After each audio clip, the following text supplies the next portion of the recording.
Welcome to Not Milk Never Milk. Subscribe if you're lactose intolerant. You have your iPhone 15 Pro Max and the latest iOS. Now begin. Unlock the phone, then open Settings.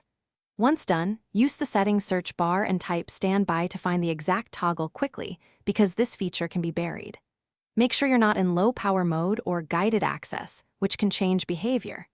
Tap the Standby result to jump straight to the control. This avoids digging through display menus and gets you to the action right away. You're on the Standby Settings page now. Here's what to do. Tap the Standby switch and move it to off. Do it with a deliberate press so the change registers. Once it flips, the interface confirms the state. Make sure any sub-options like Show while locked are also off if you want zero standby behavior. If you use a nightstand wallpaper or widgets, disable those previews here too. After toggling, exit Settings and prepare to test so you confirm the change. Now verify the change. Place the iPhone in landscape on a charger or MagSafe stand. Standby should not launch. If it still appears, restart the phone once, power off, wait 10 seconds, power on, and recheck that the standby toggle remains off. If the problem persists, update iOS to the latest build, and as a last resort, use Reset Settings to clear any conflicting preferences.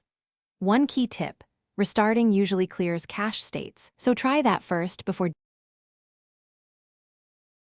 Thanks for watching. If this was helpful, leave a like and consider subscribing. See you next time.